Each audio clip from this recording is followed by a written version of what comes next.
최근 집값 상승으로 인해 아파트 분양 또한 같이 달아오르고 있습니다. 제가 사는 지역도 10년 전에나 보던 100대 1, 300대 1 경쟁률도 우스운데요. 이렇게 경쟁률이 높다 보니 실거주를 원해도 청약 당첨이 쉽지 않습니다. 청무 피사, 청약은 무슨 피 주고 사라는 웃지 못할 이야기도 나옵니다. 하지만 분양권 시장의 피는 놀라울 정도입니다. 부동산 상승을 감안해도 피가 너무 비싼데요. 이번 영상에서는 분양권 프리미엄의 급격한 상승을 불러온 손피에 대해 알아보겠습니다. 손피라는 것은 쉽게 말해서 매도자가 분양권을 매도하였을 때 세금을 제외하고 실제로 손에 들어오는 돈을 이야기합니다. 법률상 양도 차익이 있으면 세금을 내는 것은 당연한 이야기인데 손피라는 용어가 나온 이유는 양도소득세를 매도자가 아닌 매수자가 부담하기 때문입니다. 그리고 이것은 놀랍게도 법에 저촉되지 않죠. 21년 6월 1일을 기준으로 분양권 양도소득세가 1년 미만 77%, 2년이 되어도 66%가 됩니다. 피를 1억 주고 팔아도 2,300만원밖에 손에 못 쥐니 굳이 팔만한 이유가 없지요. 그렇기에 매도할 때 손피 1억이라는 용어가 나오게 됩니다.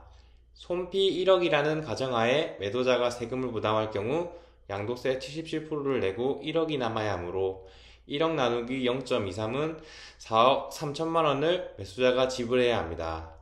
매수자가 세금을 부담할 경우는 간단히 설명해서 손피 플러스 양도세 플러스 양도세에 대한 양도세가 매수 비용이 됩니다. 말이 조금 어려울 수 있는데 대신 납부해주는 세금에도 세금이 부과된다고 생각하시면 됩니다. 이렇게 계산을 하게 되면 1억 플러스 7,700만원 플러스 5,400만원은 2억 3천만원을 매수자가 지불해야 합니다.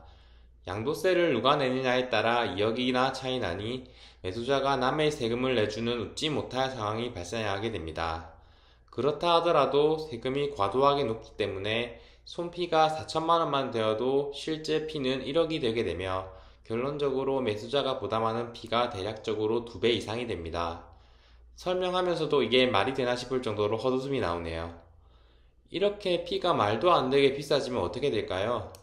제가 사는 지역을 예를 들어서 설명을 드리겠습니다.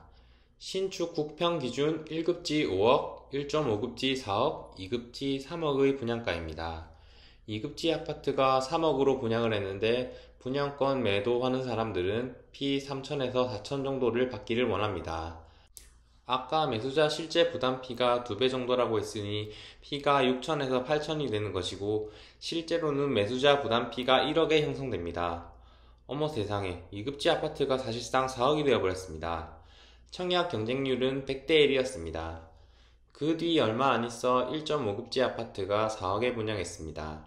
이미 손피가 5천이 넘어섰고 매수자 부담 피는 1억이 넘습니다. 청약 경쟁률은 300대 1이었습니다. 아이고 세상에, 1.5급지 아파트가 5억이 넘었습니다. 그럼 1급지 아파트는 어떻게 될까요? 못해도 1억은 올라야 정상이겠지요. 이게 예를 들었다고는 했지만 실제 사례로 설명드리는 겁니다. 저희 지역은 집값 상승으로 재건축 및 재개발 사업이 활발히 진행되었고 이로 인해 매물로 나온 분양권들이 저런 가격들로 거래가 활발히 되니 2차 상승이 활발히 이루어지고 있습니다. 주거 안정화를 위한 정책으로 양도세를 77%로 올렸는데 결국 손해보는 사람은 누구일까요? 집주인은 원하는 가격을 받을 수 있어 이득, 나라는 세금을 많이 거둘 수 있으니 이득, 매도자 세금까지 부담하여 더 비싸게 주고 사는 무주택자만 손해입니다. 신축 공급을 늘린다고 하더라도 청약 당첨 자체가 쉬운 상황이 아니며 분양권 가격은 손피라는 개념으로 더 거품이 끼게 되었습니다. 가격이 거품일지라도 매도자의 이익을 챙겨주고 나라에 세금을 내야 하니 주택 소유자들만 부담이 가중되고 있습니다. 저는 투자자도 아니고 그냥 제가 사는 도시의 부동산에 관심만 갖는 정도라 일반화할 수는 없지만 지금부터 아파트를 지어도 2년은 걸린다고 가정하면 못해도 23년까지는 수요가 있는 부동산은 상승장이 될 것이라고 생각합니다. 이번 영상에서는 손피에 대해서 알아보았는데요. 용어 하나만 알아도 투자 동향에 큰 도움이 된다고 생각합니다. 이번 영상이 여러분들께 도움이 되셨으면 좋겠습니다. 도움이 되셨다면 구독과 좋아요 한 번씩 부탁드립니다. 끝까지 시청해 주셔서 감사합니다.